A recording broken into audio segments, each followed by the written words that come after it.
Thomas Paris. Bonjour Jean-Philippe Denis. Thomas Paris, vous êtes professeur à HEC Paris, vous êtes chercheur au CNRS, spécialiste de management de la création. On va parler ensemble du fait que c'est bien gentil de créer, mais c'est pas tout, il faut aussi produire. Il faut produire de manière régulière, etc. Et on va parler d'un exemple, le Cirque du Soleil, qui est très étudié dans toutes les business schools, etc., souvent pris en exemple. Vous nous dites, superbe exemple, effectivement. Ouais. Superbe exemple, alors très étudié sous l'angle de la notion d'océan bleu. Alors, ce qu'on raconte sur le Cirque du Soleil, c'est qu'ils ont une stratégie victorieuse parce qu'ils ont décidé de faire un pas de côté et d'avoir un cirque sans animaux. Donc, on sort de l'océan rouge des cirques avec animaux pour basculer dans l'océan bleu des cirques sans animaux. Bon, effectivement, c'est très intéressant pour comprendre un peu ce concept d'océan bleu. Ça ne dit quand même pas grand-chose sur pourquoi et comment le Cirque du Soleil a réussi. Il ne suffit pas d'enlever les animaux d'un spectacle pour avoir la réussite exceptionnelle qu'a connue le Cirque du Soleil. Donc moi, ce qui m'a intéressé dans ce modèle, c'est que c'est effectivement un modèle extrêmement fort de réussite dans la création, avec un modèle économique particulier, avec une capacité à démultiplier les spectacles et les reproduire partout dans le monde. Le Cirque du Soleil fait partie de la mouvance du nouveau cirque, au même titre que le Cirque Plume en France, qui ont pris des directions diamétralement opposées. Il n'y a pas plus d'animaux dans le Cirque Plume que dans le Cirque du Soleil, donc c'était toute une mouvance qui s'est installée à ce moment-là. Ce qu'il y a de très très original à mon sens dans le Cirque du Soleil, c'est son modèle organisationnel. En fait, quand on veut créer de manière régulière, il y a, de manière extrêmement stylisée, il y a deux manières de faire. Soit vous avez un pool de ressources, des créateurs, des outils, des technos, etc., des talents, et vous brassez tout ça, et puis vous arrivez à faire sortir des choses de manière régulière. C'est le modèle de Pixar. On met tout ensemble, les gens vivent ensemble, et comme il ne faut pas non plus se scléroser, on renouvelle de temps en temps en allant chercher des gens à l'extérieur.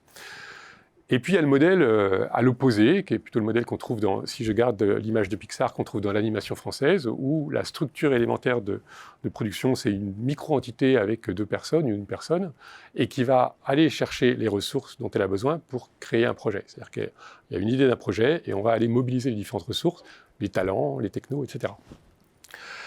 Évidemment, ces deux modèles ont des intérêts et des inconvénients. L'intérêt du premier, c'est la cohésion d'équipe qui va permettre d'avoir une dynamique d'équipe. L'intérêt du deuxième, c'est cette capacité à être en permanence ouvert sur le renouvellement.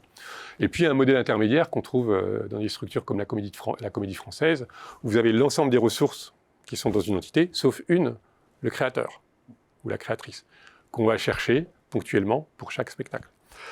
Ce qui permet d'avoir un regard renouvelé à chaque fois qu'on se lance une nouvelle création.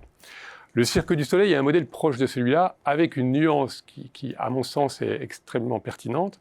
C'est que quand un créateur extérieur arrive, on lui dit « voilà ce qu'on a entre les mains, voilà les talents qu'on a, voilà les technos qu'on a, voilà ce qu'on sait faire, voilà nos compétences. À partir de là, tu peux créer. » Donc on lui donne un espèce de catalogue fermé. Mais on lui dit aussi « et regarde, si ça ne te suffit pas, là on a une base de données avec tout ce qui se fait de plus innovant partout dans le monde. » Donc, s'il y a tel numéro qui t'intéresse, on va chercher l'artiste en Afghanistan qui fait ça. S'il y a tel artiste qui fait un truc extraordinaire en Chine, on va te la chercher.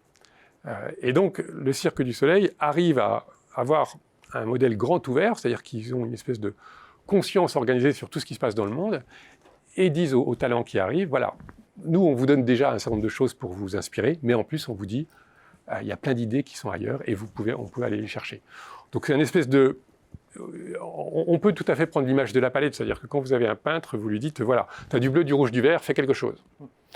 Au Cirque du Soleil, on dit au peintre, tu as du bleu, du rouge, du vert et quelques autres couleurs, mais regarde, on peut aller chercher toutes les couleurs du monde, et en permanence, on va renouveler la palette universelle, disons, qui existe dans le monde. Et donc, avec ça, tu vas pouvoir imaginer des choses extraordinaires. Extrêmement inspirant, très fertile. Voilà, modèle fertile, le Cirque du Soleil. Merci Thomas Paris. Merci Jean-Philippe Denis.